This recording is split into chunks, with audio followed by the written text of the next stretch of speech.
Éternel Dieu des armées, nous voici ce matin, le 10 août 2024, dans ta présence.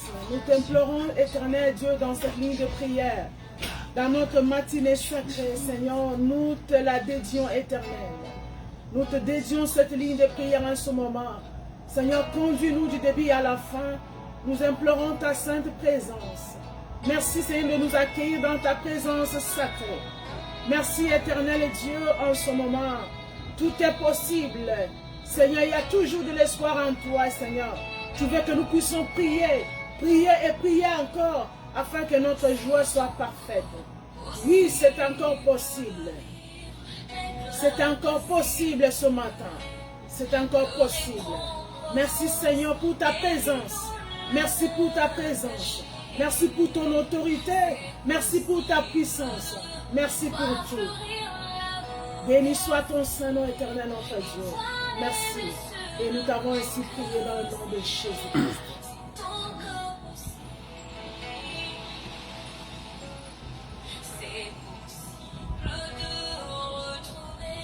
La joie brisée, pour la honte, les souffrances des droits lésés.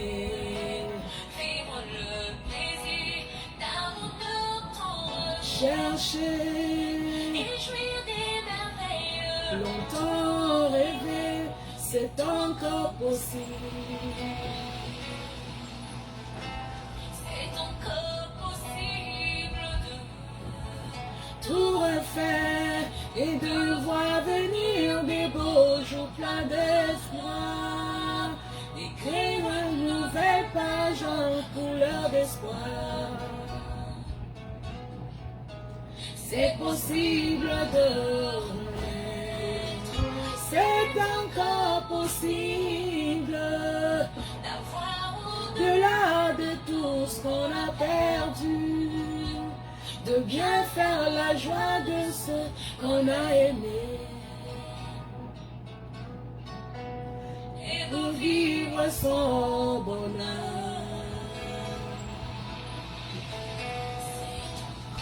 Possible de relever le défi, d'aller jusqu'au bout, car son amour est infini.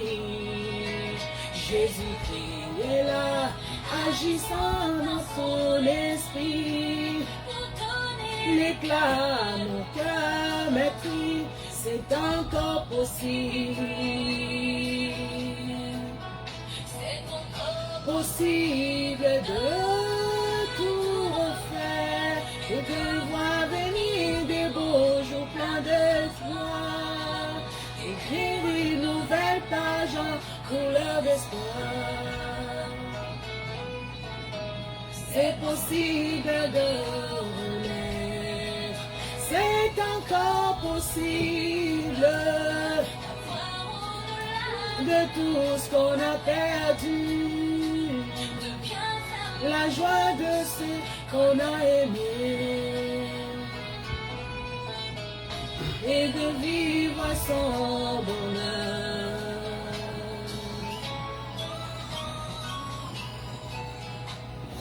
Oui, c'est encore possible construire ce beau pays. Il y a de l'espoir ici. Cette nation bénie, c'est encore possible, la grâce est disponible, et même quand c'est pénible, rien n'est impossible, il y a de l'espoir, ceux qui croient au nom de Jésus-Christ.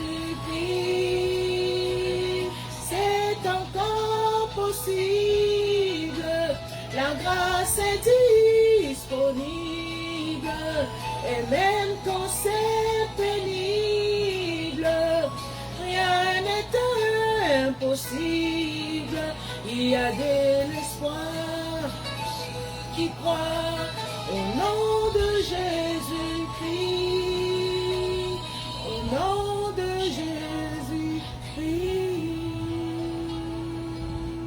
Alléluia, alléluia, alléluia. C'est encore possible pour tous ceux qui croient au nom de Jésus-Christ. Il y a encore de l'espoir. C'est encore possible. Il y a de l'espoir de réussir pour cette nation bénie. La nation bénie, c'est ta nation à toi. Ta famille aussi est une nation bénie. Il y a encore de l'espoir pour ta famille. Il y a encore de l'espoir pour ton mari.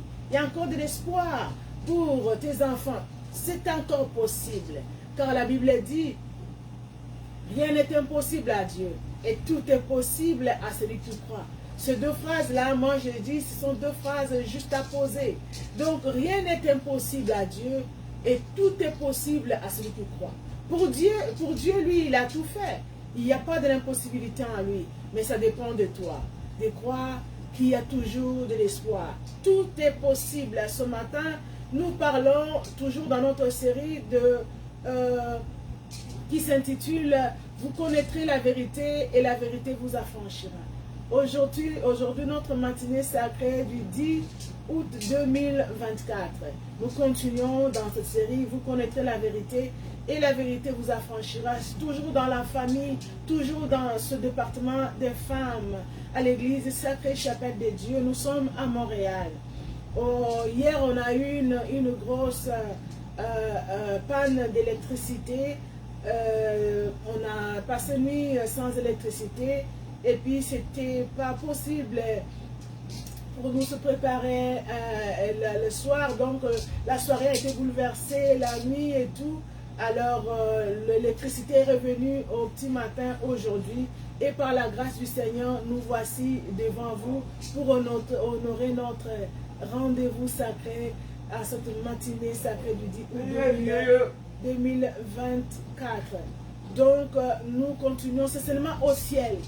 Seulement quand nous arriverons au ciel, quand nous allons vaincre le monde, quand nous allons hériter le royaume des cieux et que nous aurons accès à la sainte cité céleste bénie de Dieu, au paradis de Dieu, là, il n'y aura pas de coupure d'électricité. Alors, nous sommes au Canada, mais nous sommes sur la terre. Nous sommes dans ce monde où il n'y a pas de perfection. Il a plu hier toute la journée, une grosse pluie dans la province, et puis voilà que le soir il y a eu pas d'électricité. Mais voilà, nous sommes là, nous bénissons le nom du Seigneur, nous continuons la mission qui nous a léguée. Alors, si vous vous souvenez bien, le samedi passé, nous avons eu un moment merveilleux devant la présence du Seigneur. Le Seigneur nous a exhortés, nous a édifiés par sa parole. On a vu la lutte, le combat de l'ennemi Satan contre la femme. Depuis le jardin d'Éden, Satan a combattu la femme. Il a ciblé expressément la femme, car il a vu que la femme était l'être faible. Parmi l'homme et la femme, entre l'homme et la femme, il a réellement constaté que la femme est un être faible qui dépend de son mari. Et puis, il est passé par sa ruse. Satan a utilisé sa ruse en passant par Ève. Ève qui n'a pas communiqué directement avec Dieu, qui n'a pas eu les instructions divines directement avec le Créateur. C'était son mari, c'était Adam qui était là. Mais Satan n'a pas passé par Adam. Il sait que l'homme est ferme. Il est passé par la femme. Il a ciblé la femme. Et on a vu la sentence de Dieu pour l'homme, pour la femme, en tant que la femme ordinaire humaine, et puis comme l'Église. On l'avait expliqué. Les accouchements douloureux pour la femme et beaucoup d'autres choses, elle va dépendre de son mari et que son mari va dominer sur elle. Mais on a vu aussi la sentence en tant que femme, ce que Dieu a parlé en tant que femme, en tant que l'Église, l'inimitié entre l'Église et les Satan, l'inimitié entre Satan et la femme. Et on a vu tout cela, mais Jésus a remporté la victoire à la croix, il nous a sauvés. Malgré cela, on avait laissé le côté de la femme en tant qu'Église, aux apôtres, aux pasteurs. Et nous, en tant que femmes, on s'est dirigé vers la femme ordinaire, qui sommes nous, les femmes ordinaires, les femmes chrétiennes, pour parler de nous, comment le diable nous a ciblés depuis le départ. Donc on a vu qu'on est la cible. On a été la cible de l'ennemi, Satan, depuis le jardin d'Éden. Et jusqu'à aujourd'hui, Satan continue à nous cibler. On est la cible principale de l'ennemi. Parce qu'il sait que Dieu a béni la femme. Au travers de la femme, il y a beaucoup de potentialités. Et la femme a un cœur sensible. On est rempli dans les églises. Mais le diable nous cible pour nous empêcher d'hériter le royaume des cieux malgré notre sensibilité, malgré notre foi, malgré notre sens de responsabilité. Nous sommes là dans le ministère pour soutenir. Nous sommes les premiers à soutenir l'œuvre du Seigneur. Mais le diable nous a ciblés et nous tombons parfois dans ce piège-là. Quand on a vu tout ce que l'ennemi est en train d'orchestrer avec l'esprit de Jézabel, envoyé dans les églises, orchestré, envoyé le monde démoniaque pour que les femmes, parce qu'il sait que les femmes sont à l'église, elles vont hériter le royaume des cieux et elles écoutent la parole de Dieu.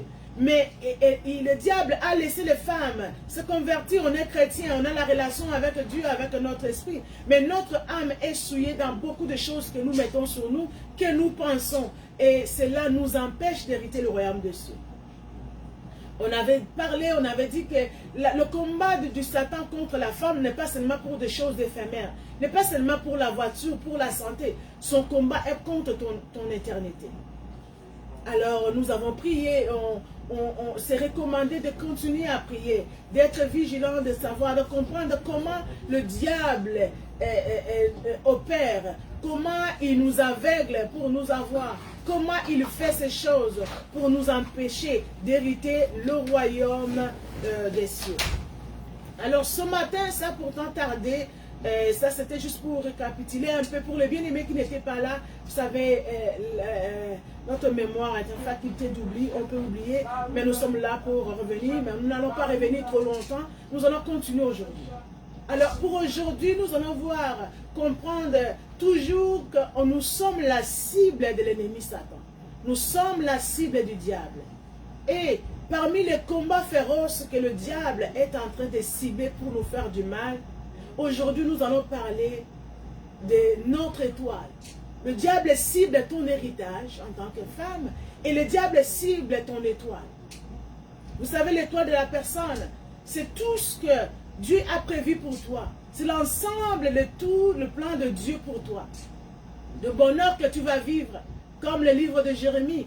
Le prophète Jérémie a dit, Jérémie 29, 11, « Car je connais les projets que j'ai formés sur vous. Un projet de paix et non de malheur, dit l'Éternel, afin de vous donner de l'avenir et de l'espérance. » L'Éternel est Dieu des armées, le Créateur Elohim. Il a créé, il nous a créés. Et il a donné à chacun de nous son héritage. Tu as l'étoile. Les hommes ont leur étoile. Il y a la place où l'étoile des hommes est cachée. Il y a aussi l'endroit où l'étoile des femmes est cachée. Aujourd'hui, parce que nous sommes dans le département des femmes, cela ne veut pas dire que nous n'aimons pas nos frères. Loin de là. Quand vous êtes en couple, quand nous vous exhortons, vous pouvez suivre avec votre conjoint, mais nous sommes dans le département des femmes. Et nous parlons de la femme. La femme, y compris ses enfants, sa famille. Donc, Dieu a béni chacun de nous, chacune de nous. Et nous avons les bénédictions de la part de l'Éternel. L'Éternel, c'est le projet qu'il a formé pour toi, femme. Et le projet que l'Éternel Dieu a formé pour toi, c'est un projet de paix et non de malheur. Tu as une étoile. Chacun de nous a son étoile. Nous avons vu, il y a 2 semaines passées, il y a 2 semaines ou 3 semaines passées, on a vu le combat de Jésus depuis qu'il était bébé. Quand il est né sur terre. Parce que les mages de l'Orient ont vu son étoile depuis l'Orient. Et ils sont venus pour adorer le roi des Juifs qui est né. En passant par Jérusalem, par le roi Hérode, le roi Hérode était jaloux de voir qu'il y a un autre roi qui est né, le roi des Juifs, alors il sera détrôné de son trône royal. C'est comme ça qu'il a utilisé la ruse en disant aux mages de l'Orient, allez vous prosterner devant le roi qui est né et revenez me montrer là où il est pour que moi aussi j'aille l'adorer. Non, ce n'était pas vrai. Parce qu'il était furieux, il était tourmenté. Il a appelé les sages pour dire où naîtra le roi. Le roi naîtra où? Est-ce que c'est vrai qu'il y a un roi qui va naître selon les écrits? Et les sages et les scribes sont venus, ils ont lu, ils ont vu que oui, le roi naîtra. à Bethléem, selon les écrits du prophète. C'est comme ça qu'il a dit aux mages d'aller adorer. Que oui, le roi naîtra à Bethléem, en Judée. Mais il a utilisé la ruse. Mais Dieu étant souverain, étant omniscient, omnipotent, il a averti les mages, quand ils étaient là-bas, de ne plus retourner sur le chemin d'Hérode. Vous voyez que c'est un bébé qui est né, mais le roi tremble parce que son étoile s'est révélée depuis l'Orient et les mages sont venus pour l'adorer. Donc chacun de nous a son étoile. Et l'étoile du roi des Juifs que les mages de l'Orient ont vue, c'était une étoile exceptionnelle. C'était une étoile différente de toutes les autres les étoiles qu'ils ont vues. Alors c'est à ce moment-là que le combat a commencé. Et on a vu le sacrifice que les enfants de 0 à 2 ans ont été sacrifiés à Bethléem parce que les mages ne sont pas revenus sur le chemin d'Hérode. Alors Hérode étant furieux, il a vu qu'on lui a joué un tour. C'est comme ça qu'il a massacré, il a fait le massacre et qu'il a tué les enfants innocents. Mais Jésus était déjà en fuite en Égypte. L'étoile d'une personne, c'est très important. Alors le diable et ses acolytes, ils savent où se cache l'étoile de la femme. Mais la femme, la jeune fille, ou la jeune femme, ou la femme elle-même, elle est ignorante de ce qu'elle porte en elle. Un jour, pendant que j'encadrais les jeunes à l'église, à mon ancienne église, là où j'étais, avant de venir à Sacré, et quand un jour au mois de février, j'exhortais les jeunes dans une conférence. À la fin, j'ai demandé aux filles, j'ai dit, ben, après tout ce que je vous ai exhorté, je vous ai prêché, je m'attendais à une question, mais vous ne me l'avez pas posée. Je m'attendais à une question.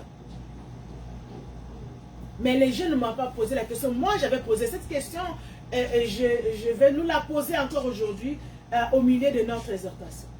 Donc, le monde des ténèbres, les diables, les sorciers, les acolytes du diable, tous ceux qui font des choses mystiques, excusez,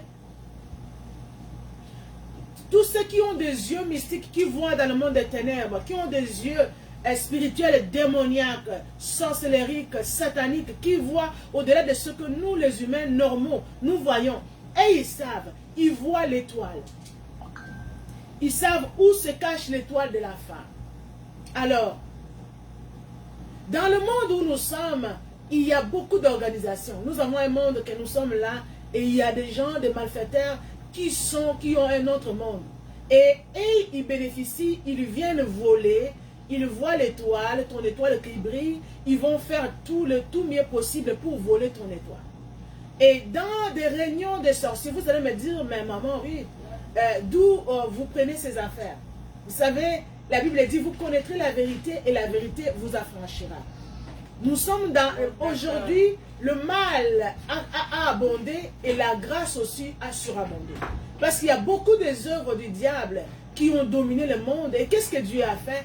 Dieu aussi a surabondé sa grâce en suscitant une nouvelle génération des serviteurs de Dieu, des prophètes, avec des révélations et des expériences spirituelles pour nous instruire. Moi, je suis étudiante dans une école merveilleuse. L'université dont je parle, ça n'a rien à voir avec l'université de Montréal, ni l'UQAM, ni n'importe quelle université ici au Québec, ni au monde. Mais c'est une université céleste. Mais physiquement, c'est une école. Dans mon église, l'église Sacrée Chapelle de Dieu, qui est dirigée par le prophète Aston Baya, et nous avons une école qui s'appelle l'école de la thérapie spirituelle. Et je suis une des étudiantes dans cette école. Je suis bénie d'être étudiante dans cette école. Et parmi mes exhortations envers vous, et il y a des citations, il y a des révélations que je tire de mon école, de mon expérience dans mon école de la thérapie spirituelle, que j'invite à tout le monde d'adhérer à cette école, si vous le voulez. La Bible dit, j'ai mis la vie et la mort devant toi, choisis la vie. Moi, je suis étudiante dans cette école et cette école m'a beaucoup fait du bien. Donc, mardi, mercredi, jeudi, vendredi, c'est à 4 heures à l'heure de Kinshasa. Et puis, je suis étudiante dans cette école, à l'église Sacrée Chapelle de Dieu. Donc, c'est l'école de la thérapie spirituelle. Donc, parce qu'il y a des citations que je vais citer ici qui ne viennent pas de moi, c'est comme le livre de l'Apocalypse. Les expériences spirituelles ont une grande importance dans la vie chrétienne. Le livre d'Apocalypse, ce n'est pas un livre que quelqu'un a vu comme on voit le docteur Luc, le médecin, est allé voir la mère de Jésus, Marie. Il a relaté l'histoire de la naissance de Jésus. Là, on voit le médecin Luc qui a écrit l'évangile selon Luc. On voit Matthieu qui était le disciple de Jésus qui a écrit le livre de Matthieu. On voit le Jean qui était le disciple de Jésus, qui a écrit le livre de l'évangile de Jean, et c'est lui aussi qui a écrit l'évangile, qui est l'auteur du livre d'Apocalypse. Mais le livre d'Apocalypse, ce ne sont pas les écrits de l'événement qu'on voit qu'il est né à Bethléem en Judée. Mais ce sont des expériences que Dieu a amené son serviteur, le Jean. Il est monté en extase, il a fait des expériences spirituelles qui n'étaient pas avec son corps. Et c'est écrit dans la Bible. Et c'est la même chose aujourd'hui. Nous avons aussi des serviteurs de Dieu que Dieu a fait grâce de vivre des expériences. Et ces expériences, nous ne les faisons pas confiance d'emblée. Mais nous faisons confiance de ces expériences parce qu'ils sont conformes à la parole de Dieu. S'il y a une révélation qui n'est pas conforme à la parole de Dieu, nous ne la prenons pas. Mais toutes les expériences que nous comptons sont des expériences qui sont conformes à la parole de Dieu, que quand quelqu'un nous parle de ces expériences, nous voyons directement dans la parole de Dieu. Donc c'était juste une parenthèse pour vous dire que je suis étudiante dans l'école de la thérapie spirituelle dans l'église Sacrée Chapelle de Dieu. Donc vous pouvez aller dans ministère ou bien Sacrée Chapelle de Dieu, vous allez voir qu'il y a une école chaque fois que le Seigneur nous fait du bien. Et je ferme la parenthèse. Est-ce que quelqu'un peut acclamer le Seigneur là où il est? Nous acclamons le Seigneur. Donc, le monde des ténèbres, les gens occultes, ils voient ton étoile, une femme, et toi-même tu ne sais pas. Quand les gens du ténèbre vont dans leurs réunions, le diable les convoque dans leurs réunions. Ils vont aller se rassembler. Et c'est comme nous. Quand je suis secrétaire et que je vais convoquer une réunion pour mon président, je vais envoyer 2 semaines avant une convocation. Je vais envoyer le plan du jour, l'ordre du jour. La personne qui a eu la convocation, que ce soit écrite par courriel ou bien par la voie de vidéoconférence, la personne qui reçoit mon invitation de participer à un team ou à une vidéoconférence, il va accéder parce que moi, je lui ai envoyé l'invitation et je lui ai envoyé le code d'accéder dans la réunion. C'est comme ça avec le monde des ténèbres. Ils ont leurs réunions qui vont aller avec leur maître. Et chacun pour accéder, tu dois avoir un code. Ils ont leur code de leur fraternité. Ils ont le code qu'ils ont donné. Les sorciers ont leur code. Les magiciens ont leur code. Et puis les occultistes ont leur code. Et il y a d'autres qui trouvent le code pour accéder dans le corps de femme. Prêtez-moi attention, ma soeur. Dieu t'a béni et tu as un héritage. Et cet héritage, diable le voit, mais toi tu ne sais pas. Nous parlons aujourd'hui de la guerre, du combat du Satan contre l'étoile de la femme. La femme chrétienne, réveille-toi. Sois éclairée comme nous avons fait la conférence dernièrement. On a dit, sois éclairée femme chrétienne. Ngenga Mwinda. Qu'est-ce qui va t'éclairer? C'est la parole de Dieu. Ce n'est pas un homme qui va t'éclairer. Les ténèbres couvrent la terre et l'obscurité les nations. Mais Dieu, il va nous éclairer. Dieu ne descend pas lui-même. La Bible dit que Dieu, le trône, le ciel est son trône et la terre sur son marchepied. Dieu ne va pas marcher avec le pied physique pour aller quelque part. Mais Dieu passe par toi. Quand toi tu reçois le Seigneur Jésus-Christ comme le Seigneur et Sauveur, à ce moment-là, il est en toi, comme il a dit dans Apocalypse 3:20. Voici, je me tiens à la porte et je frappe. Si quelqu'un entend ma voix et ouvre la porte, j'entrerai chez lui et je souperai avec lui. Dieu est entré en toi, il soupe avec toi. Tu es devenu le véhicule de Dieu. Pour que Dieu atteigne les païens, il passe par toi. Toi, tu vas éclairer le monde. Dieu va passer par toi. Alors, c'est la parole qui nous éclaire. Tu as de l'héritage que Dieu t'a légué, que tu as, mais le diable est en train de te dérouter dans ça. Écoutez, quand les gens des sorciers vont aller dans les réunions, ils ont des codes. Et un des codes que le Seigneur nous a révélé dans l'école de la thérapie spirituelle, c'est quoi? C'est-à-dire parce que l'étoile de la femme, toi tu as une étoile, tu vas me dire, mais maman, hein, c'est quoi l'étoile de la femme? Tout le monde a une étoile. Mais où se cache l'étoile de la femme? L'étoile d'une femme se cache dans sa virginité. Est-ce que tu peux me dire un amen là où tu es? Si tu es là avec moi, tu peux dire amen. Tu peux acclamer le Seigneur. L'étoile d'une femme se cache dans sa virginité. C'est pourquoi, moi, je posais la question aux jeunes sœurs. Dans tout ce que moi, je vous ai prêché, pour voir que toute relation avec une femme et un homme, ça finit et un gars va toujours chercher à voir, à connaître une fille.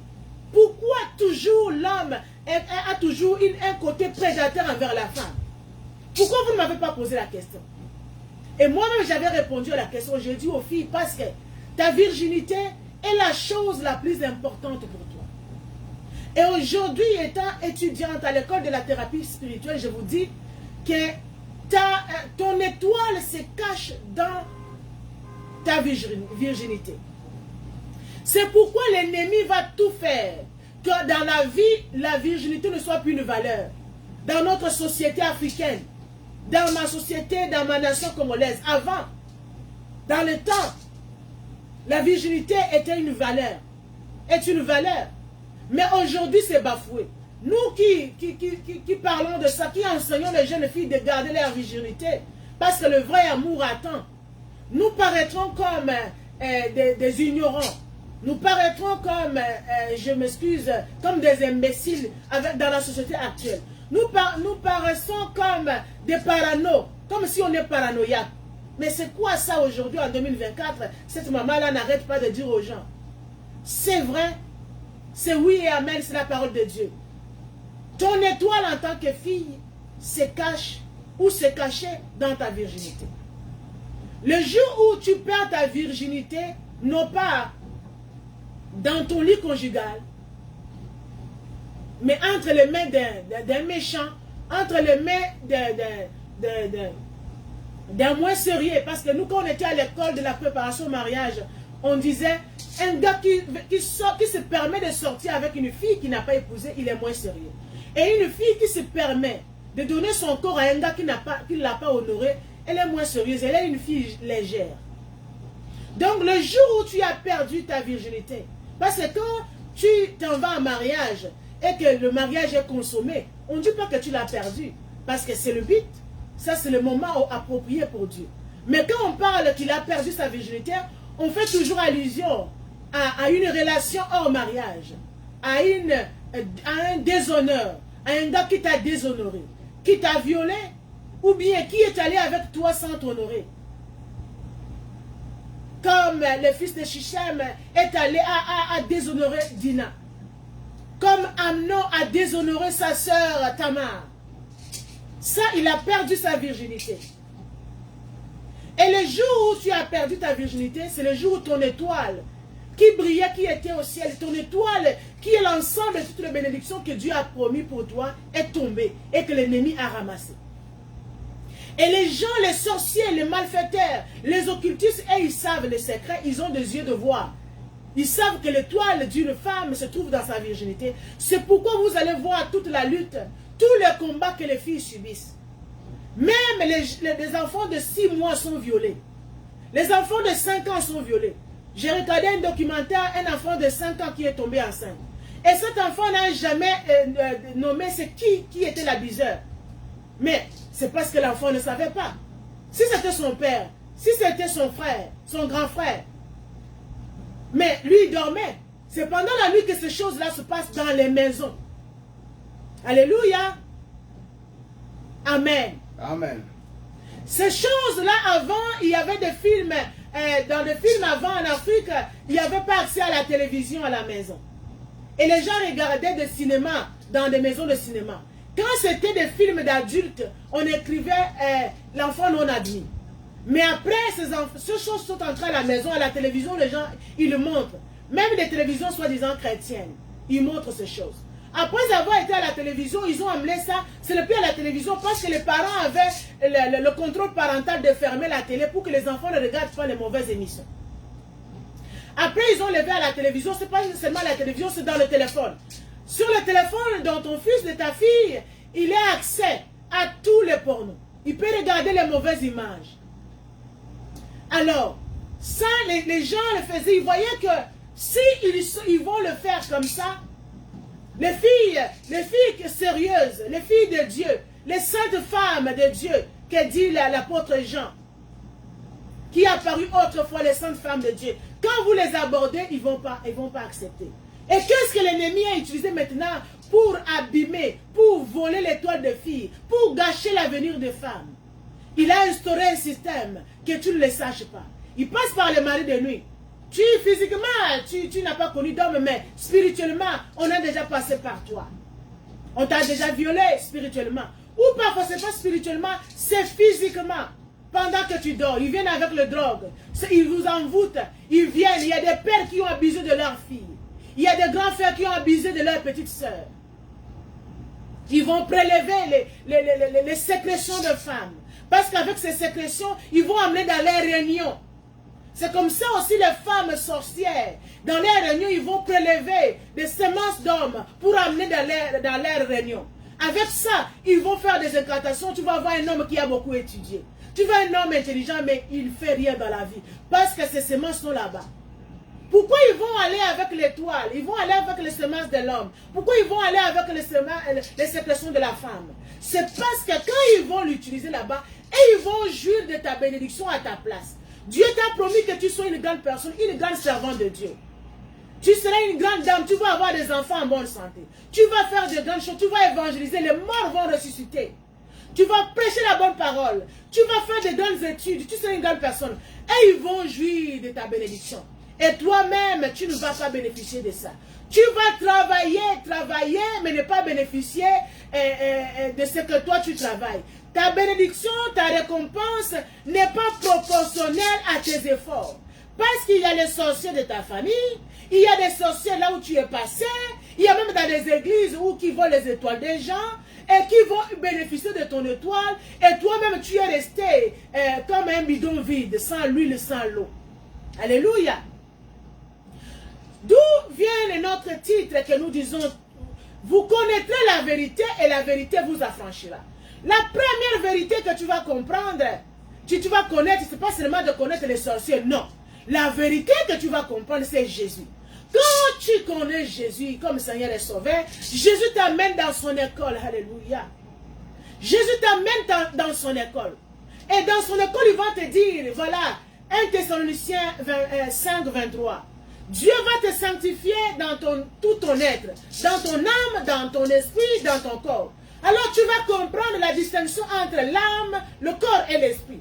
À ce moment-là que tu connais Jésus, Jésus t'amène dans son école, tu vas connaître le combat de ton esprit, le combat de ton âme, le combat de ton étoile. Et tu vas connaître la vérité, tu seras affranchi.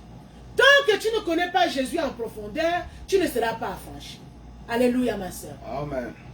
Est-ce que tu peux dire Amen là où tu es? Le combat d'aujourd'hui que le Seigneur veut t'apprendre, la connaissance que Jésus, la vérité que Jésus veut que tu comprennes aujourd'hui, est que le diable combat ton étoile. Et ton étoile en tant que femme, se réside dans ta virginité. Quand tu es une jeune fille qui garde ta virginité, ma jeune sœur, je t'exhorte de prier, d'éloigner des prédateurs à côté de toi. La Bible dit, fuyez l'impudicité.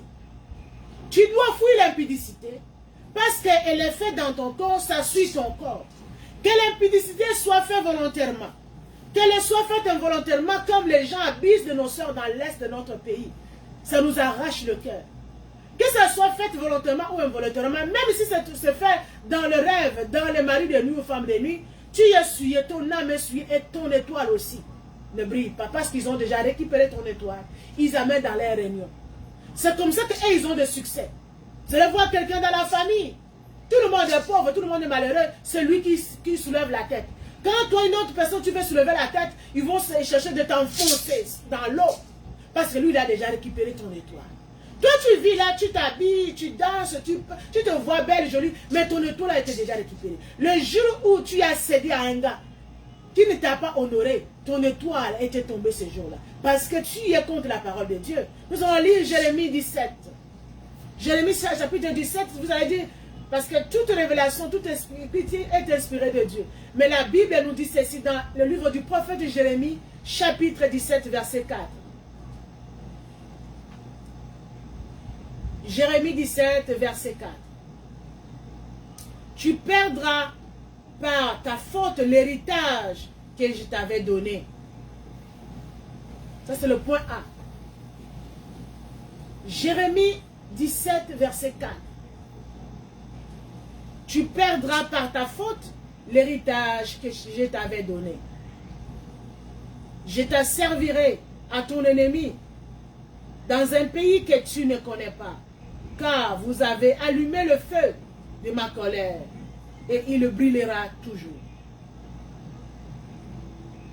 C'est le petit tas qui nous intéresse pour ce matin.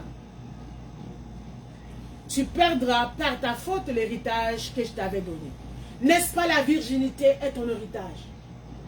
C'est l'héritage que Dieu t'a donné. Parce que Dieu nous a donné nos organes génitaux. Dieu nous a fait confiance.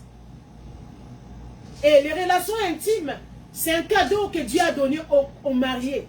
Et cela va se passer dans un cadre idéal que Dieu a destiné, qui est le mariage.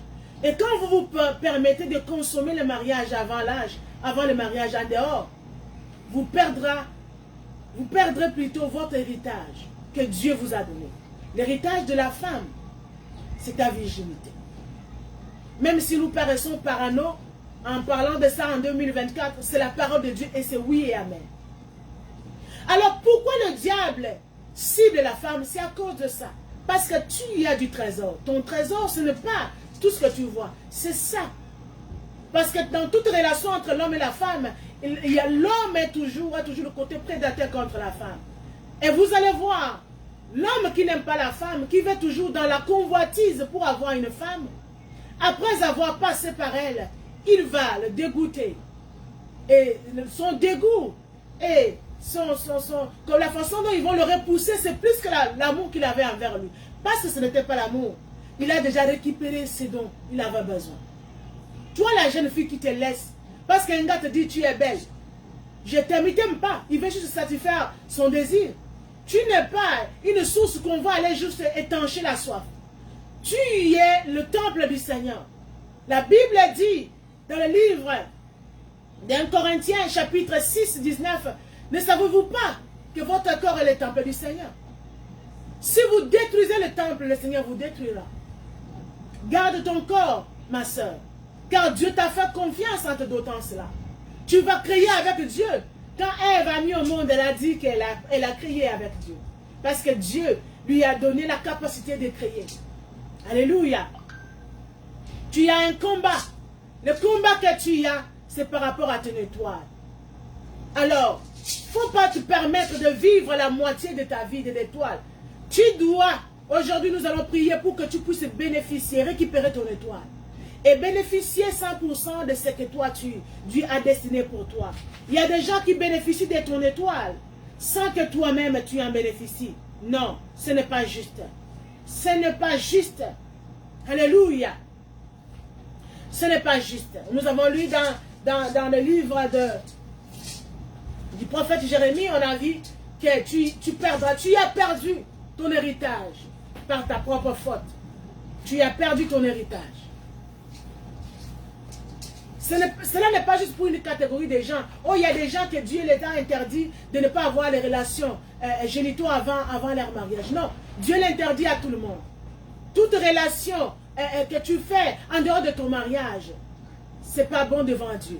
Si tu es marié, même si tu es marié aujourd'hui, vous avez une vie de couple, une vie sérieuse devant Dieu. Mais avant le mariage, chacun de vous a connu, la femme a connu des hommes ou l'homme a connu des femmes avant le mariage. Il faut que vous puissiez vous repentir. Et si vous êtes les jeunes, vous n'êtes pas encore mariés, repentez-vous.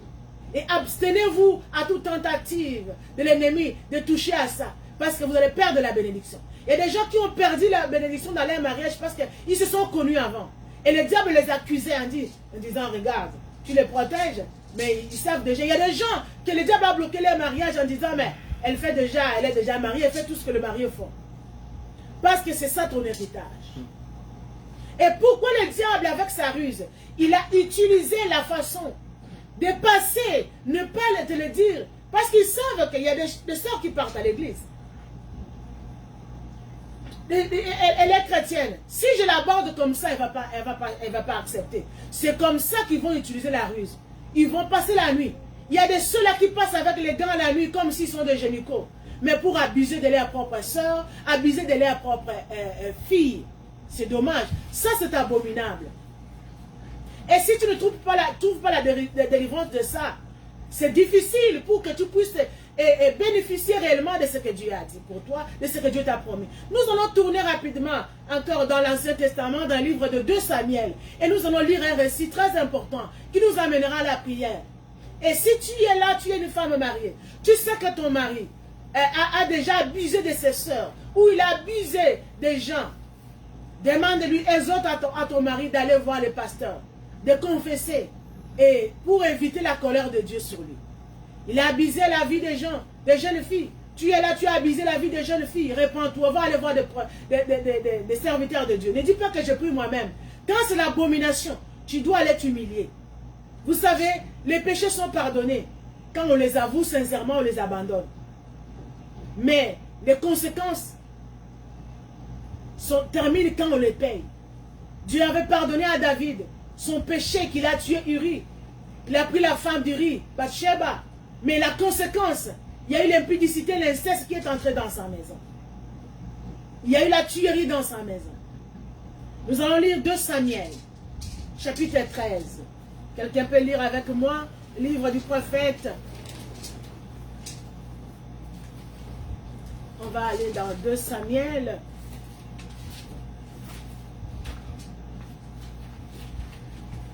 Et nous allons prier aujourd'hui.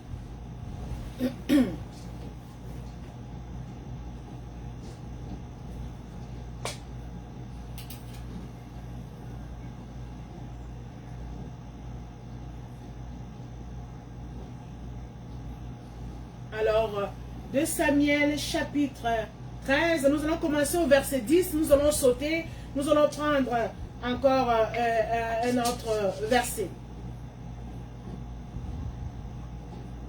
Nous voyons ici dans le titre du chapitre 13 du livre de 2 Samuel, conséquences du péché de David. Verset 10. Alors Amnon dit à Tamar, apporte un mets dans la chambre et que je le mange. Alors avant d'arriver au verset 10, nous allons lire d'abord le verset 4. Verset 4 du chapitre 13 de Samuel. Il lui dit, pourquoi deviens-tu ainsi chaque matin?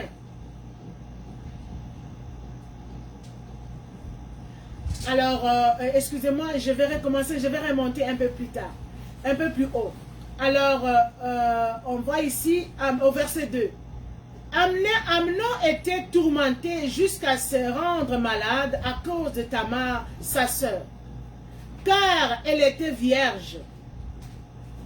Et il apparaissait difficile à Amnon de faire sur elle de moindres tentatives. Donc nous voyons ici que David était roi et il avait beaucoup de femmes. Il avait un de fils qui s'appelait Amnon et l'autre fille s'appelait Tamar. Tamar était la sœur de Absalom. Absalom, qu'on a dit le plus beau d'Israël. Alors Tamar était belle, la sœur de Tamar, la sœur plutôt d'Absalom. Mais il y avait son demi-frère, le fils du roi aussi, qui s'appelait Amnon. Mais il était devenu amoureux. Est-ce que c'est l'amour, c'est la convoitise, c'est l'impudicité, c'est du satanisme, c'est de la sorcellerie, c'est de l'imbécilité, si nous pouvons le permettre. Alors la Bible a dit, Amnon était tourmenté jusqu'à se rendre malade à cause de Tamar, sa sœur, car elle était vierge. Il était tourmenté parce que sa sœur Tamar était vierge. Il y a des hommes qui sont tourmentés parce qu'ils savent que tu es vierge. Le jour où ils t'auront et qu'ils vont t'abuser et que tu perdras ta virginité, là ils vont se réjouir parce qu'ils ont eu ce qu'ils avaient. Il n'était pas tourmenté parce qu'il aimait, parce qu'il y a beaucoup de femmes. Il était le fils du roi. Le fils du roi peut épouser qui il veut. Mais pourquoi il était toujours tourmenté à cause de sa sœur? C'est la convoitise démoniaque. Nous le voyons, ça se trouve dans des familles. Il y a des cordons ombilicaux qui retiennent les femmes pour ne pas être bénies. Ça provient de l'inceste familial. Est-ce que tu peux dire Amen avec moi? Amen. Vous connaîtrez la vérité et la vérité vous affranchira. Parce qu'elle était vierge. Et il apparaissait difficile à Amnon de faire sur elle le moindre tentative. C'est ce qu'on vient de parler tantôt. Parce qu'ils savent que cette femme-là, elle est chrétienne. Et puis, ce n'est pas une fille légère. Je ne peux pas l'aborder pour me dire, viens, elle va avec moi. Non. Ils vont trouver des moyens d'une façon maléfique pour t'avoir. Dans des maris de nuit. Ou si c'est des gens de ta famille, ils peuvent t'envoûter, ils peuvent te droguer pour t'abuser. Parce que tu es enfant de Dieu, tu crains Dieu, tu ne vas pas te laisser faire. Quand il vient vers toi, tu vas refuser. Et tu vas dénoncer cela. C'est comme ça qu'ils trouvent les ruses d'abuser de leur propre sœur, de leur propre fille. C'est dommage. Mais Dieu est juste et juge. Alors, Amnon avait un ami nommé Jonadab. Jonadab était le cousin d'Amnon, qui était le fils du frère de David. C'est lui qui lui a proposé. Il lui a demandé au verset 4, il lui dit, pourquoi deviens-tu ainsi chaque matin, plus maigre, toi fils de roi? Ne veux-tu pas me le dire? Amnon lui répondit, j'aime Tamar, sœur d'Absalom, mon frère. Jonadab lui dit, mets-toi au lit et fais le malade. Quand ton père viendra te voir, tu lui diras, permets à Tamar, ma sœur, de venir pour me donner à manger, qu'elle prépare un mets sous mes yeux afin que je le vois et je le prenne de sa main. Donc quand lui, il avait la convoitise, ce que les gens appellent l'amour, envers sa sœur, en point d'être malade, il maigrissait, il ne mangeait pas. Parce qu'il avait envie de déshonorer sa sœur qui était vierge. Le but, c'est la virginité de sa sœur. La minute où les gens savent, dans ton environnement, même dans ta famille, que tu es vierge, protège-toi. Parce que les prédateurs ne viendront pas seulement de loin. Souvenez-vous toujours que l'homme aura pour ennemi les gens de sa propre famille. Tamar avait l'ennemi, les gens de sa propre maison, son frère. Alors Aminadab, l'ami d'Amnon, lui a dit, mais c'est quoi? Fais le malade. Dis à ton père, je suis malade. Quand ton père viendra dans ton appartement pour te voir, tu diras, je veux que ma soeur vienne préparer un mets sous mes yeux que je mange. Alors comment le roi aussi peut imaginer qu'il a la ruse? Un parent ne va pas imaginer que mon fils qui est là peut abuser de ses soeurs. Ça, dans la tête des parents, les parents ne peuvent pas avoir ça. Une mère ne peut pas avoir l'idée dans sa tête que mon mari qui est là va abuser de ma fille. Non, c'est son père. Et le roi a aussi ordonné que Tamar va voir ton frère. Prépare lui quelque chose. Au verset 10. Alors Amnon dit à Tamar, apporte le mets dans la chambre et que je mange à ta main. Tamar a pris le gâteau qu'elle avait fait et le porta à Amnon, son frère, dans la chambre. Comme elle le lui apporta à manger, parce qu'avant de l'appeler, de faire ça, il a fait sortir tout le monde. Il a dit que tout le monde sorte. Que tout le monde puisse sortir. Tout le monde sort pour que lui,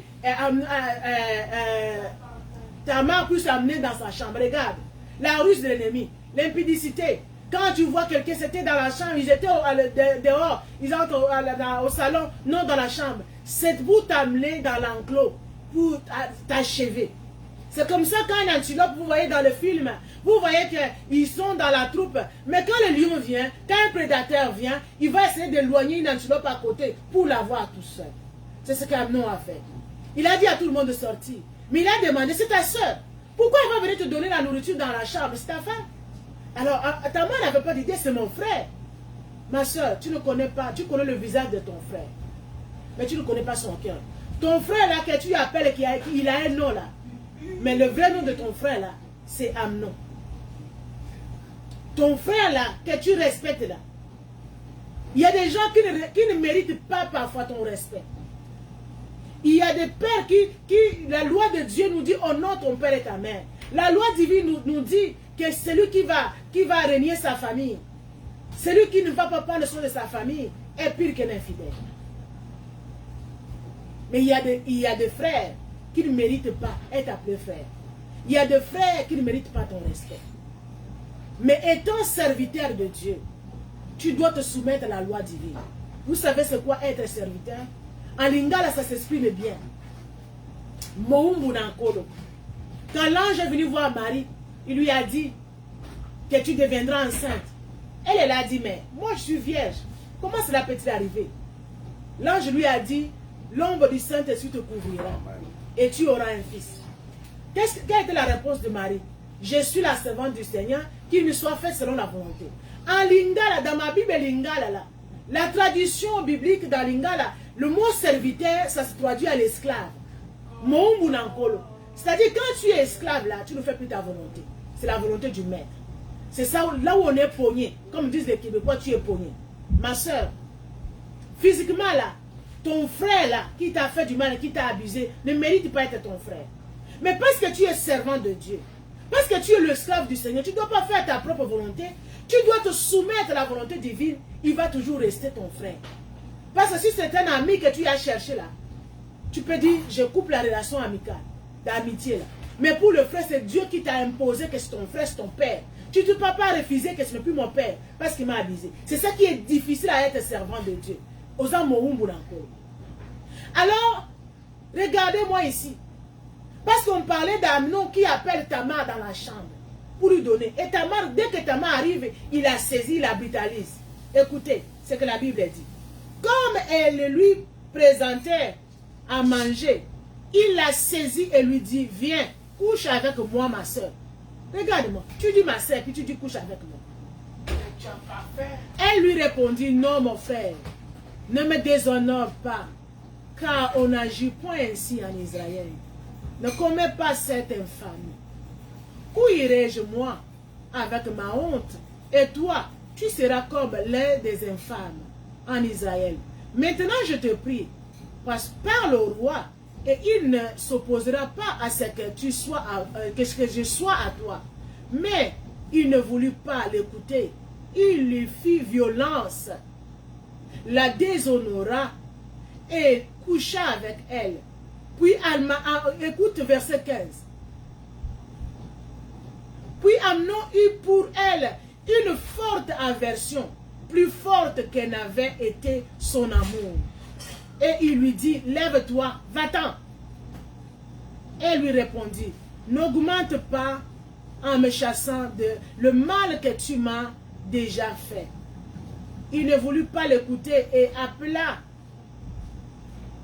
Et appelant le garçon qui le servait, il dit, qu'on éloigne de moi cette femme et qu'on la mette dehors et ferme la porte après elle.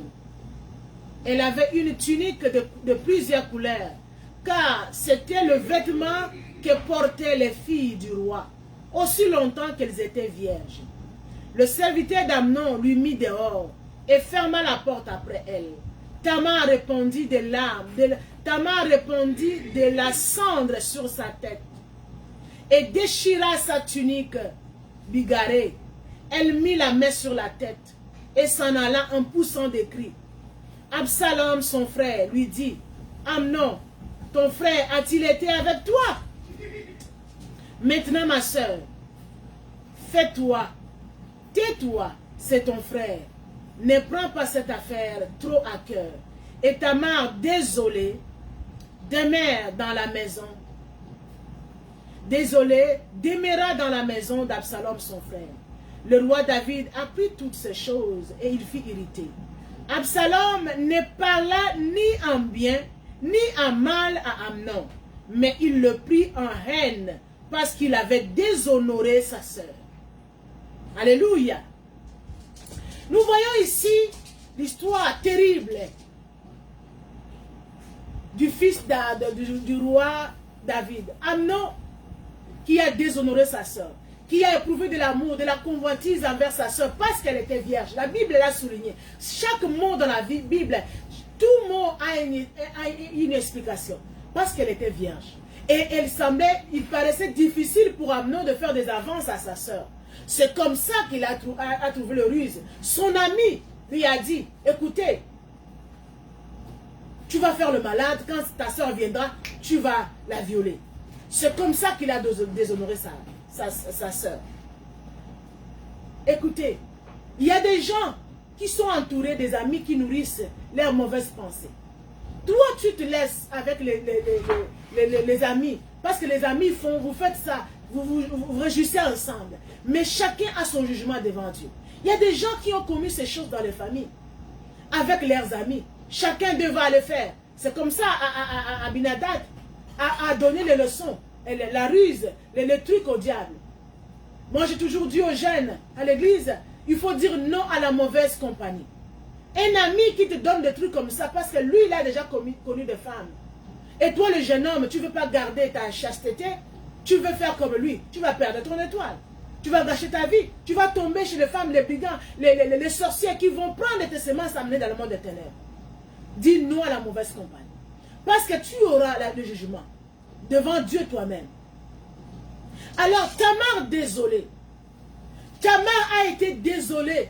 C'est une fille vierge. Elle portait dans Israël, quand les filles sont vierges, elles avaient une tunique de plusieurs couleurs, comme la tunique que Jacob avait fait à Joseph. Elle avait sa tunique de fille vierge du roi, des princesses vierges. Mais son père l'a envoyé pour aller voir son frère qu'il a déshonoré. Après avoir été déshonoré par son frère, celui qui maigrissait parce qu'il voulait à tout prix avoir la virginité de sa soeur. Quand il a eu ça, il a eu de la haine contre elle.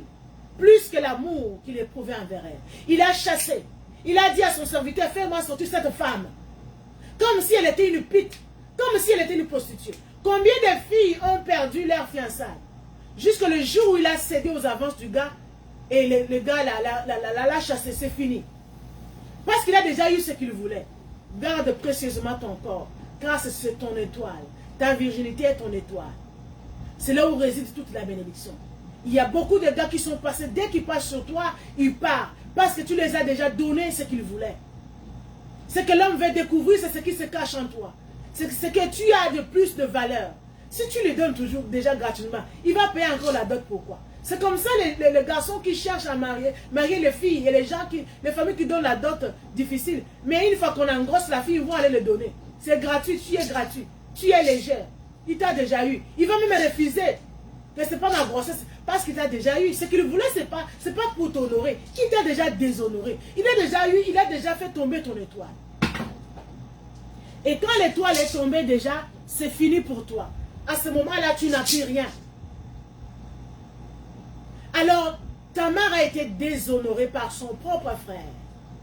Parce que le frère ne pouvait pas faire des avances, comme toi, tu es une chrétienne. Et quand il a déshonoré, il a chassé. Et Tamar a versé de cendre, la cendre sur elle. Elle a déchiré son vêtement. Et quand son frère a vu, son frère Absalom a vu que sa soeur a déchiré sa robe. Et il savait que Tamar partait chez Amnon. Il a compris directement que Amnon, son demi-frère, a déshonoré sa soeur. Elle a calmé sa soeur en disant, « Ah, ton frère Amnon a été avec toi ?» Elle a dit oui. Elle dit, calme-toi. Ne prends pas ça trop dans ton cœur, c'est ton frère. Mais la Bible a dit qu'Absalom n'a rien dit.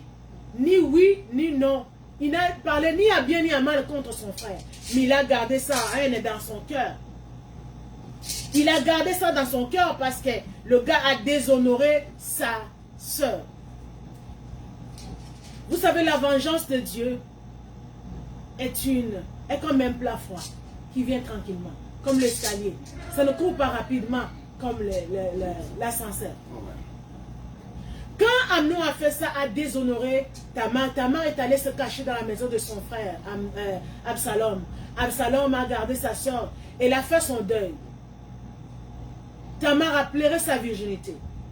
Il n'y a rien de difficile pour une femme chrétienne qui garde sa virginité et se faire violer par un voyou, par un brigand, même par un membre de sa propre famille, parce que c'est son étoile. Et Tamar elle a passé des moments de désolation. Elle a passé des moments de désolation, elle a déchiré sa robe, elle a versé de cendres, elle a mis sa main sur la tête. Ici, les gens ne pleurent pas en mettant la main sur la tête. En Afrique, quand ça dépasse quelqu'un, vous allez voir une femme qui met sa main sur la tête pour pleurer. C'est ce que Tamar avait fait. Elle a mis ses mains sur la tête et elle a pleuré sa virginité, qu'elle n'a pas perdue parce qu'elle était impudique. Elle n'a pas perdu sa virginité parce qu'elle est allée chercher l'argent. Mais elle a perdu sa virginité parce qu'il y avait un méchant, un malfaiteur à côté de lui. Et c'est dommage parce que c'était son propre frère. C'est ce qui a fait trop mal à Tamar. Mais Amnon, son frère, Tamar n'avait pas la force de se venger. Parce que l'homme qui l'a abusé était plus fort qu'elle. Il y a des gens qui t'ont fait du mal, ma soeur, mais que tu n'as pas la force à te venger. Ne te venge pas, parce que la Bible dit, à moi la vengeance et la rétribution, dit l'Éternel. C'est Dieu qui venge, il est le défenseur des faibles. Dieu défend les faibles, de ceux qui le dépouillent, le pauvre, le malheureux, de ceux qui le dépouillent. Dieu est le défenseur des faibles. Dieu va te défendre. Vous allez voir dans le même livre qu'on a lu, 2 Samuel 13, verset 28. Il y avait, Absalom a gardé ça dans son cœur. Un jour, la Bible dit ceci, vraiment la Bible est claire. La Bible dit ceci, celui qui tuera par épée mourra aussi par quoi? Par l'épée. Si toi tu tues par l'épée, tu ne vas pas mourir par le couteau, simple. Si toi tu as tué par la ruse, tu mourras aussi par la ruse. Amnon a abusé. En abusant sa soeur Tamar, il a tué. C'était l'étoile d'une femme. Il a tué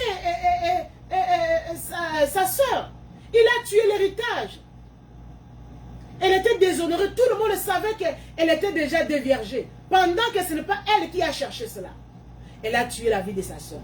Combien de gens ont tué la vie de leurs filles, de leurs soeurs? Mais Dieu vengera ces filles-là. Aujourd'hui, ma soeur, nous allons prier. Tu dois prier de l'injustice que tu as connue. Des gens qui t'ont causé du tort. Que tu souffres aujourd'hui à cause d'un sorcier. À cause des liens de la famille. Que Dieu te venge, ma soeur, là où tu es. Jeune fille, que Dieu te venge. Mes soeurs dans l'est du pays, au Congo, que Dieu vous venge. Ils ont abusé de filles vierges. Ils ont abusé de femmes, de mères. Dieu va venger. Le sang, les étoiles de cette femme, de ces femmes à l'est de mon pays, Dieu vengera un jour ces femmes congolaises. Alors, Amnon a utilisé la ruse. Absalom aussi a utilisé la même ruse. Parce que quand lui, il a tué sa soeur, moi j'appelle ça la tuerie. Tamar était quasiment morte. Alors, quand Absalom a digéré ça, il a trouvé, un jour il a dit, je fais un festin, il faut que mon frère Amnon vienne, tous les enfants du roi viennent, et que Amnon aussi vienne. Là le roi a dit, mais pourquoi Amnon doit venir? Je pense que dans la tête du roi en tant que père, il subsistait quelque chose en disant, mais Amnon a tué sa soeur. Pourquoi il insiste qu'Amnon puisse venir? Mais là, avec l'insistance d'Absalom, vous savez, Absalom avait beaucoup de pouvoir. Absalom n'était pas n'importe quel enfant du roi. Absalom a insisté que non, Amnon va venir. Avec les insistances d'Absalom, le roi a cédé que Amnon puisse aller. Amnon est allé. Quand Amnon est allé, Absalom a donné le signal, le consigne à ses serviteurs. Il a dit, quand Absalom va boire du vin, quand on dit que le vin n'est pas bon, l'alcool n'est pas bon, vous dites que c'est bon, voilà. Quand Absalom a dit aux serviteurs, quand Amnon va boire du vin, vous allez le tuer. N'ayez pas peur, c'est moi qui vous dis. N'est-ce pas moi qui vous ordonne? Alors quand ils sont allés au festin, Absalom commence à boire. Toi tu as fait du mal aux gens. Tu penses que le mal que tu as fait aux gens, tant que tu n'as pas encore payé là, c'est pas fini, hein. Toutes les fautes, Dieu peut pardonner les péchés. Mais les conséquences, on le paye. Le roi a payé. L'inceste est arrivé, la tuerie est arrivée. Amnon lui-même a payé. Regardez, le verset 28. Absalom donna cet ordre à ses serviteurs. Faites attention quand le cœur d'Amnon sera égayé par le vin. Et que je vous dirai, frappez Amnon. Alors tuez-le. Ne craignez point. N'est-ce pas moi qui vous l'ordonne? Soyez fermes et montrez du courage. Les serviteurs d'Absalom traitèrent Amnon comme Absalom l'avait ordonné. Et tous les fils du roi s'élevèrent montèrent chacun sur son mulet et s'enfuirent. C'est comme ça. Absalom a dit à ses serviteurs, quand il va s'enivrer du vin, tuez-le. N'ayez pas peur, c'est moi qui vous ordonne. C'est comme ça, dès qu'ils ont vu qu'il était ivre, ils l'ont tué. Quand ils ont tué Amnon, tous les fils du roi se sont enfuis. Et la nouvelle s'est répandue au roi que tous les enfants du roi sont morts. Le roi a déchiré ses vêtements. Il a pleuré. Il a pleuré. Écoutez, quand ils ont tué Amnon, la nouvelle est répandue, il est arrivé au roi. Le roi a déchiré ses vêtements. Il a dit que tous mes fils sont morts. Mais c'est le même ami, Aminadab, l'ami d'Amnon, qui lui avait donné le truc, la ruse de violer sa soeur. C'est le même ami qui est allé dire au roi, mon roi, il est allé dire à son oncle, parce que le roi David était son oncle paternel. Il est allé dire à son oncle, mon roi, ne vous inquiétez pas, c'est vrai qu'Amnon seul est décédé, mais tous les autres fils du roi sont vivants. C'est juste Amnon qui est décédé parce que Samson lui a réglé le compte le jour où il avait déshonoré sa sœur Amnon, Tamar. Parce que, c'est pas Samson, Absalom plutôt. Parce que Absalom a vengé sa sœur. Donc, vous voyez ici, nous voyons un ami qui t'a induit en erreur. Et c'est le même ami qui a apporté ta mauvaise nouvelle. C'est lui qui allait parler à ton père que tous les autres fils du roi ne sont pas décédés. C'est juste toi. Et il n'arrête pas là. Il explique à ton père, le roi, il dit, mais il est mort parce que Absalom lui a réglé le compte à cause qu'il avait déshonoré sa soeur. Le jour où il avait déshonoré sa soeur Tamar, depuis ce jour-là, Absalom avait pris la résolution de mettre fin à sa vie. Mais il trouvait le bon moment. Les gens qui t'ont dit là, de faire les trucs là, ne les suivez pas. Chers jeunes, si vous avez les enfants, ma soeur, enseignez à nos enfants de ne pas suivre les amis. Nous sommes au Canada. Il y a toutes sortes de choses. Nous sommes en 2024. Il y a toutes sortes de choses. Mais nous sommes les enfants de Dieu.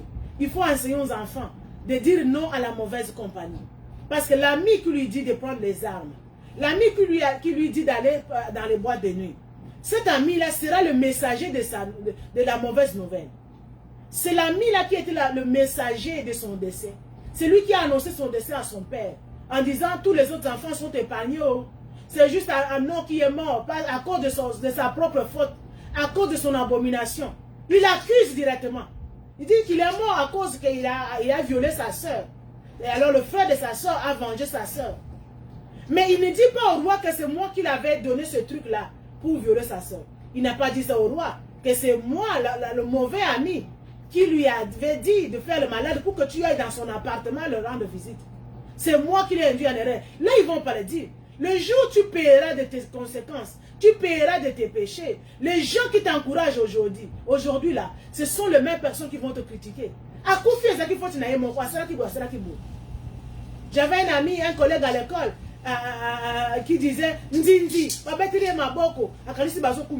qui veut dire que la mouche, on tape à côté de la mouche. La mouche bleue de viande là. La mouche pense qu'on tape les mains à côté de lui, on est en train de l'encourager, on est en train de l'acclamer. Oh, on veut le tuer. Une mouche, là, toi tu es une mouche, on acclame à côté de toi. Est-ce qu'on veut t'acclamer? Est-ce qu'on veut te couronner? On veut te tuer. L'ami qui t'acclame, qui te dit go, go, go. Quelqu'un qui te voit en erreur, qui ne te reproche pas, qui te dit go, go, go, tu t'attaches à lui. C'est lui qui va annoncer ta mort. Alors, ma soeur, aujourd'hui nous allons prier. Il y a des choses qui t'ont désolé dans la vie. Je ne sais pas qu'est-ce qui t'est arrivé. Est-ce que ton étoile, tu bénéficies 100% de ton étoile? Ou bien il y a des gens qui ont déjà volé ton étoile? Ton étoile est liée aux pratiques maléfiques de la famille, au cordon ombilical de la famille qui te lie avec tes ancêtres, avec des mauvaises pratiques, avec les péchés de la famille. Les péchés qu'ils ont consultés les dieux de la forêt, les péchés de l'inceste dans la famille. Tu as perdu ta virginité avec des maris de nuit, avec des malfaiteurs. Mais Dieu est le Dieu de vengeance. Tu ne dois pas te venger toi-même. N'entre pas en guerre contre ces gens-là. Parce que si tu entres en guerre, ce genre, tu peux voir dans les songes qu'il a fait de toi un mari de nuit. Et tu le vois physiquement comme ça, comment il fait les œuvres de la nuit. Les œuvres, physiquement, tu vis les conséquences. Si tu entres en guerre avec lui, c'est toi qui vas être. Vous avez déjà entendu les gens qui disent cette église-là, il divise les familles. Oui, il y a des églises qui divisent la famille. Parce que la Bible nous dit de prendre soin de nos familles. Mais les gens qui sont en train de faire la promotion, de dire qu'ils divisent, les premières personnes sont des sorciers. Ils font du mal, ils t'attendent ta réaction. Quand tu vas réagir, ils vont dire qu'ils divisent les familles avec leur église. Alors il faut être sage. Il faut laisser la vengeance aux mains de Dieu. Quand tu te venges toi-même, le Seigneur ne va plus t'accompagner. À ce moment-là, tu vas aller toi-même avec un combat charnel que tu ne gagneras pas. Laisse. Tu n'as personne pour te venger. Mais tu as un frère. Amnon ne s'est pas vengé. Mais il avait un frère Absalom. Ce matin, ton frère Absalom, c'est Jésus. Alléluia. Amen. Tu as un frère qui est plus fort qu'Absalom. Tu as un frère qui a des serviteurs qui peuvent tuer Amnon, qui t'a déshonoré. Parce que son sang va tomber sur lui-même. Quand son ami va dire que c'est à cause de la résolution d'Absalom, parce qu'il a déshonoré sa sœur. C'est le jugement. Il a été jugé dans cette terre, il sera jugé au ciel. Laisse Dieu faire son jugement. Laisse Dieu juger nos ennemis. Tu dois crier la vengeance de Dieu. Tu vas dire à Dieu, Dieu il a dit à moi la vengeance et la rétribution. Dieu va te venger, ma soeur. Mais toi tu vas demander la réparation. Tu es désolé. Tu déchires tes vêtements. Tu as déchiré ton vêtement de virginité. Il y a des choses qui te sont imposées sans que tu les cherches. Il y a des liens de famille que tu as hérités parce que tu ne les as pas cherchés. Écoutez, quand tes ancêtres ont traité les liens avec les esprits des eaux de la forêt, est-ce que tu étais né? Tu n'étais pas né. Aujourd'hui, tu es en train de copier des choses là, d'hériter des choses là. Parce qu'ils ont hérité ça. Tu vas demander à Dieu de te justifier. Tu dois prier. Tu dois demander à Dieu, tu dois te répandre. En Israël, quand quelqu'un se répandait de la cendre, c'était un moment de désolation. Elle a mis les mains sur la tête. Est-ce que je parle à une femme ce matin? Est-ce qu'il y a une femme de Dieu ce matin qui veut voir son étoile briller? C'est pourquoi en tant que mère, tu dois veiller sur l'étoile de ta fille. Tu as une fille, il faut veiller à ce que ta fille garde sa virginité. Parle à ta fille clairement. Quand elle commence à comprendre des choses, que la relation d'une femme avec une fille, il faut faire, avec un homme, faire attention. Dis à ta fille que sa virginité est son héritage. Elle doit la garder, sinon elle doit la perdre. Tu ne sais pas, tu es là, où est-ce qu'on a prélevé tes sécrétions? Ils ont amené ça dans le monde des ténèbres. Ils ont sacrifié ta progéniture. Ils ont sacrifié ta postérité. C'est la raison pour laquelle tu souffres. Parce que tes semences sont entre les mains d'une sirène. Ils ont amené ça et ils jouissent de ta bénédiction.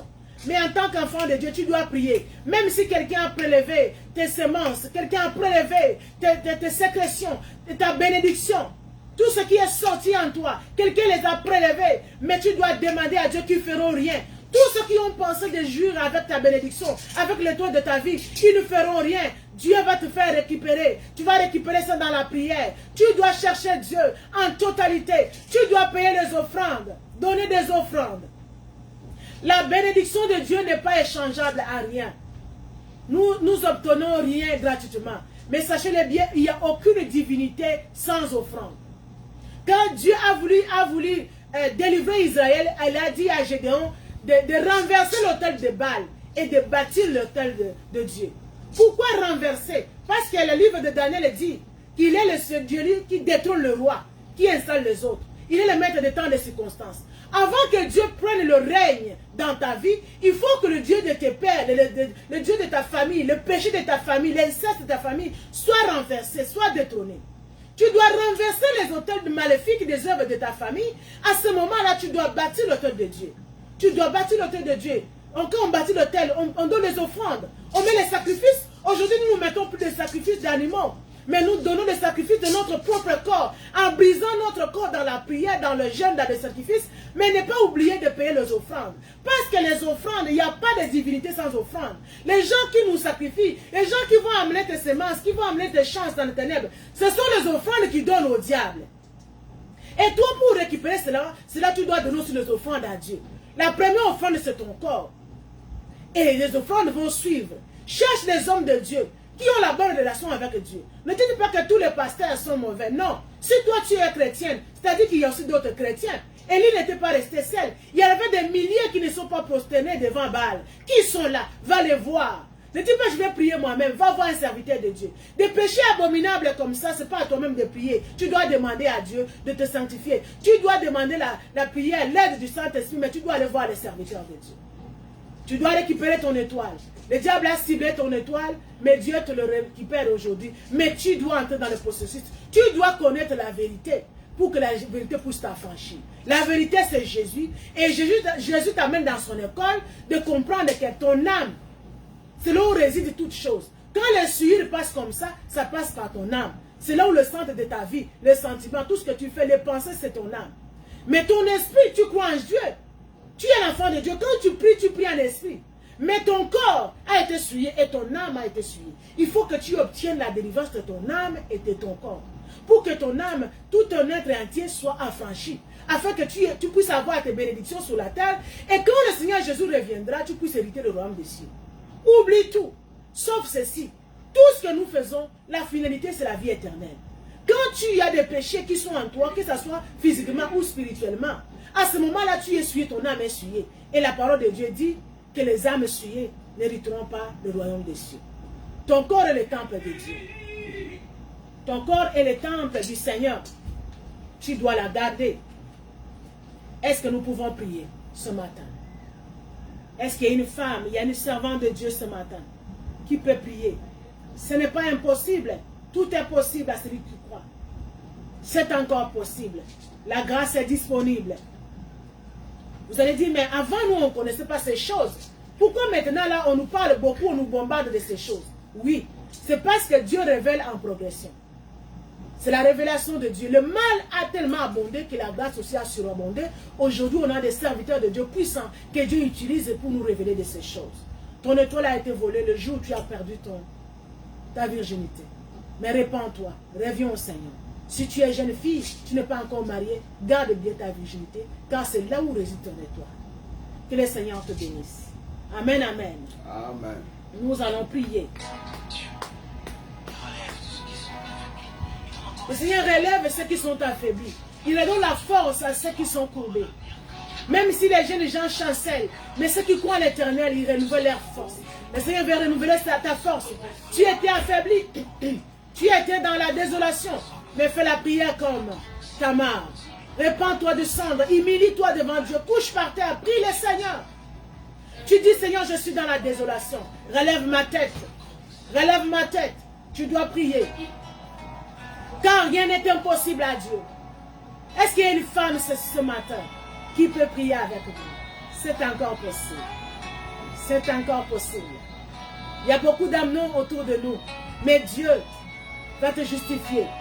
Jésus est ton frère Absalom qui va venger ta virginité que tu as perdue. Ton étoile que tu as perdue.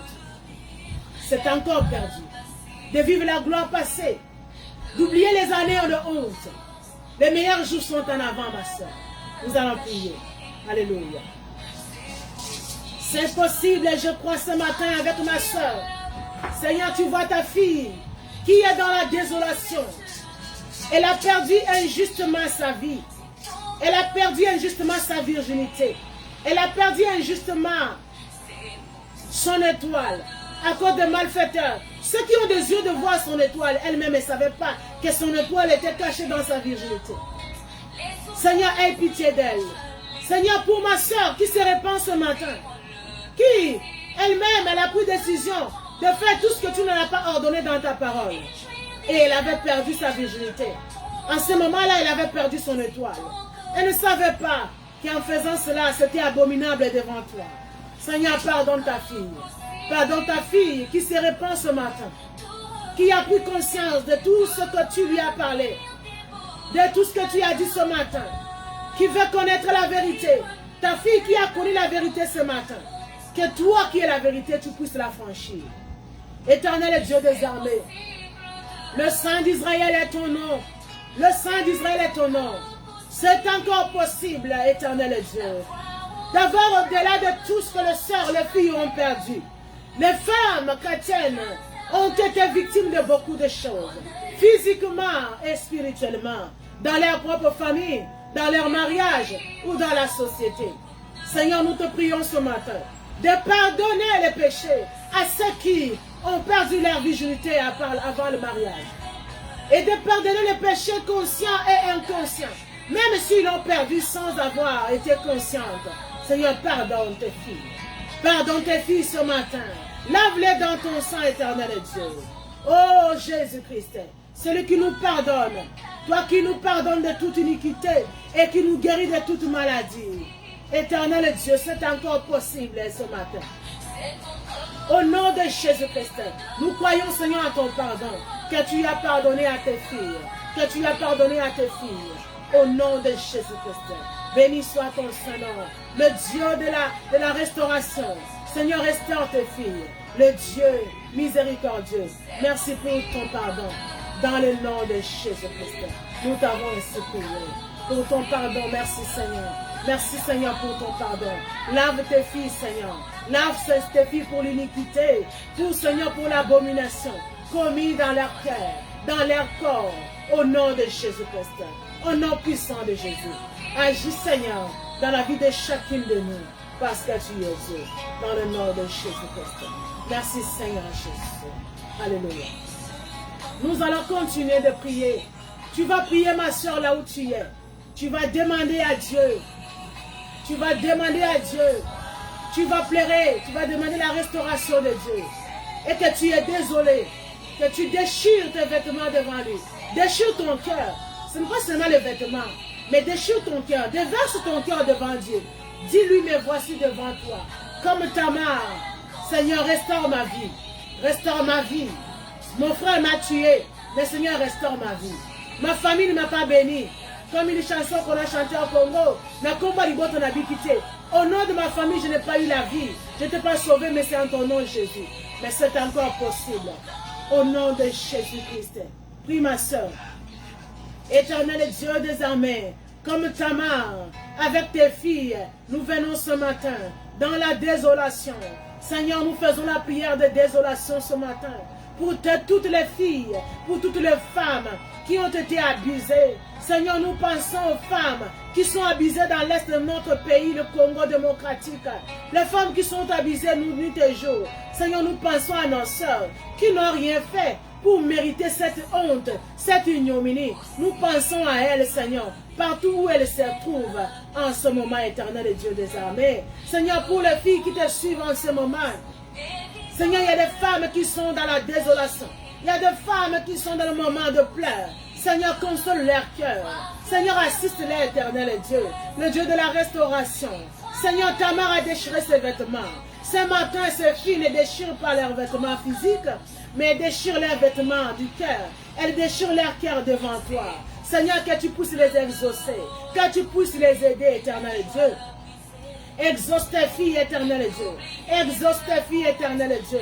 Exauce tes filles, éternel Dieu. Répands, Seigneur, ta grâce sur elles. Répands ta gloire, ta grâce sur elles. Seigneur, jette ton regard sur leur bassesse. Jette ton regard sur leur bassesse et fais-leur du bien, éternel Dieu. Il y a une femme Tamar quelque part. Il y a une Tamar quelque part. Il y a une Tamar quelque part qui pleure dans le fin fond, Seigneur, du continent, dans le fin fond du monde, dans sa chambre. Il y a une femme Tamar qui est dans la désolation. Elle a hérité des choses horribles dans sa famille. Elle a hérité, Seigneur, des choses difficiles dans sa famille, sans qu'elle-même soit coupable. Seigneur, mais nous croyons ce matin que c'est possible. Au nom de Jésus-Christ. Seigneur, nous te bénissons parce que tu es le réparateur de brèches. Si tu as restauré Tamar, Seigneur, aie pitié. Au nom de Jésus-Christ. Merci, Seigneur. Et le troisième sujet, nous allons prier parce que tu ne dois pas te venger. Tu dois demander à Dieu le cœur de pardonner. ce n'est pas facile de pardonner un Amnon. Quelqu'un que tu appelais frère, mais il est un Amnon, un violeur, un malfaiteur. Quelqu'un qui agit comme un voyou. Quelqu'un qui agit dans l'imbécilité. Quelqu'un qui agit comme un brigand envers toi. Quelqu'un qui t'a déshonoré. Mais il est ton frère. Comment tu peux continuer à l'appeler ton frère? Tu dois prier à Dieu de te donner la force. Parce que si tu ne le pardonnes pas, si tu ne pardonnes pas, si tu gardes rancune, Dieu non plus ne te pardonnera pas. Voilà le piège de l'ennemi. Alors tu dois demander le cœur de Dieu de te pardonner. Que Dieu t'aide à pardonner tes ennemis. À pardonner même ceux qui t'ont déshonoré. Et que Dieu puisse te venger. Tu n'as pas un frère qui peut te venger physiquement, mais ton frère c'est Jésus qui va te venger. Tu dois prier avec moi. Tu dois prier avec moi. Éternel Dieu, nous te prions ce matin. Oh éternel Dieu, regarde ceux qui sont dans la désolation. Nous te prions de donner la force à tes filles. Parce que tu veux que la famille reste famille. La famille est sacrée. Alors donne la force à tes enfants de pardonner. Car si elles ne pardonnent pas, si nous ne pardonnons pas à ceux qui nous ont offensés, nous ne serons pas pardonnés. Et c'est le piège de l'ennemi. Il sait qu'en faisant cela, nous n'allons pas pardonner et l'ennemi trouvera encore la porte de nous accuser vers toi. Mais Seigneur, nous avons compris la ruse de l'ennemi. Nous te demandons la force de pardonner à tous ceux qui nous ont offensés. Car quand nous prions, nous te demandons, pardonne-nous nos offenses, comme nous pardonnons à tous ceux qui nous ont offensés. Seigneur, qui nous ont offensés dans la famille, dans la société, dans le mariage. Nous te demandons la force de pardonner. Pardonne-nous, Seigneur. Donne-nous la force de pardonner à tous ceux qui nous ont offensés. Et nous te demandons la vengeance. Tu dois nous venger, parce que nous allons nous taire. Et c'est toi qui vas venger à tes filles. Seigneur, c'est ta vengeance. Nous n'avons pas un frère Salom physiquement qui peut nous venger d'Amnon, le violeur. Mais toi, Jésus, qui est notre vengeance. Et tu nous restitues, Seigneur, le Dieu de la restauration. Restaure la vie de tes filles. Ceux qui ont été vendus plutôt. Ceux qui ont vendu leur progéniture, leur santé, leur ministère, leur élévation, leur prospérité. Seigneur, répare et restaure. Parce que tu es le réparateur de brèches. Merci Seigneur. Nous t'avons ainsi prié dans le nom de Jésus-Christ. Amen. Amen, amen. Nous acclamons le Seigneur et nous sommes rendus à la fin. Que le Seigneur vous bénisse. Nous sommes à l'église Sacrée Chapelle de Dieu à Montréal avec l'homme de Dieu, le pasteur Pascal Diasoloa Diavanga. La semaine prochaine, nous allons vous donner et faire sortir la fiche pour la date et le lieu de la nouvelle adresse que nous allons avoir la grande célébration. Que le Seigneur vous bénisse. Nous vous remercions de votre participation. Que le Seigneur vous bénisse abondamment. Soyez bénis et que les femmes continuent de prier. Si tu te retrouves à la situation de ta main, continue la prière. Tu es désolé, mais le Seigneur relève ta tête et il va te venger. Que le Seigneur vous bénisse. Merci. Soyez tous bénis. Et de voir venir des beaux jours pleins de gloire. Écrire une nouvelle page en couleur d'espoir. C'est possible de renaître. C'est encore possible d'avoir au-delà de tout ce qu'on a perdu. De bien faire la joie de ceux qu'on a aimés. Oh! Et pour vivre sans bonheur.